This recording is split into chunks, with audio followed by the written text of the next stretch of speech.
हमने एक डिबेट की। डिबेट का शीर्षक था आस्था या अज्ञान।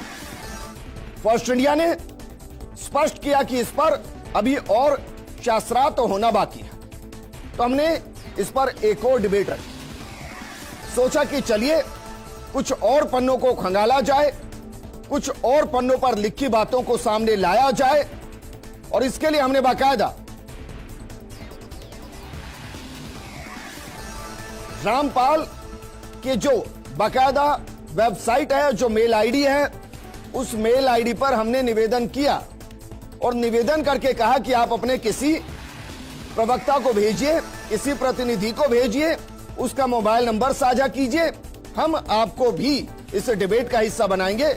लेकिन उनकी तरफ से कोई जवाब आया नहीं। अभी भी हम इंतजार कर रहे हैं, क्योंकि कहा गया लगातार की बात कीजिए, शास्त्रार्थ कीजिए, तो हमने शास्त्रार्थ के लिए एक पैनल को आमंत्रित कर दिया। देखते हैं इस 1 घंटे के प्रोग्राम के अंदर क्या वाकई में जो रामपाल के समर्थक हैं या जो उनको डिफेंड कर रहे हैं, क्या वाकई में उनकी तरफ से कोई आता है, किसी का मोबाइल नंबर आता है, किसी का नाम आता है, क्या वो प्रोग्राम में जुड़ने की कोशिश करते हैं, क्योंकि हम करेंगे शास्त्रार्थ। हेलो सर, नमस्कार। हाँ सर, मैं सतलोक आश्रम हरियाणा से बोल रहा हूँ। हाँ जयपुर में रहता हूँ। हाँ हाँ पवन दास नाम है मेरा।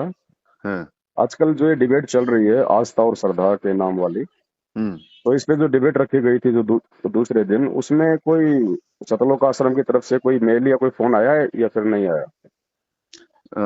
कैसे सतलोक आश्रम से नहीं लिया? बुलाया तो था शायद, कोई आया नहीं शायद। तो सर आप रख लीजिए फिर दोबारा एक बार, कभी भी मैं तैयार हूँ आने के लिए। देखेंगे इसको, अगर होता है दोबारा, क्योंकि फिर मुद्दे को बेफजूल में ज्यादा खींचने का मतलब नहीं। अगर हाँ लगता है विल डेफिनेटली कॉल यू। नहीं सर आप एक डिजिटल हेड होके कह रहे हैं कि मुद्दे को ज्यादा खींचने की जरूरत नहीं है, जबकि आप लोग बार बार उस पर डिबेट पे आ रहे हैं। सर आप तो कम से कम ऐसे वर्ड ना बोलिए। आपने कहा ना, आपने कहा कि दोबारा रख लीजिए, तो मैंने कहा रख लीजिए, अगर लगेगा कि उसके हिसाब से ठीक है, टीआरपी के हिसाब से। और नहीं सर, लगना चाहिए ना। देखिए सर, देख रहे हैं तो definitely we will go with. Sir Sant Rampal ji की तरफ से तो अभी तक कोई आया है नहीं, तो मुद्दा तो सर रुकना नहीं चाहिए ना। तो अब सर मैं उनकी तरफ से आ रहा हूँ, संतरामपाल जी की तरफ से। भाई मेरे पास तो संत रामपाल जी के मैनेजर सारे टच में हैं, अधिकतर लोग हैं, तो उनकी तरफ से कोई ऑफिशियल मेरे पास आएगा डेफिनेटली। राइट सर आप कहो तो मैं आपके ऑफिस में आके मैं जो है मेरी एंट्री करवा दूं। सर ऑफिशियल क्या है और इससे ज्यादा? नहीं, ऑफिशियली वो रामपाल जी का अगर वर्जन आता है तो हम उसको कोट करें। सर ना उनका भाई आएगा, ना उनके बेटा बेटी आएंगे, ना उनकी पत्नी आएगी, कोई नहीं आएगा सर। ये सारे के सारे लोग ये पाखंडी है, ये उनके नाम पे अपना धंधा कर रहे हैं। ये लोग नहीं आएंगे सर। इन लोगों के भरोसे तो आप लोग बैठे रहोगे अकेले डिबेट के लिए।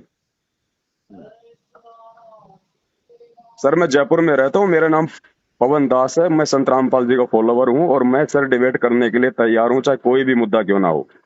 बिल्कुल, अगर रखते हैं तो definitely I will call you. तो सर ये मेरा नंबर है, प्लीज मैं आपसे रिक्वेस्ट करूंगा, आप मुझे जरूर इन्फॉर्म करें। बिल्कुल इन्फॉर्म करें। Thank you sir. ओके।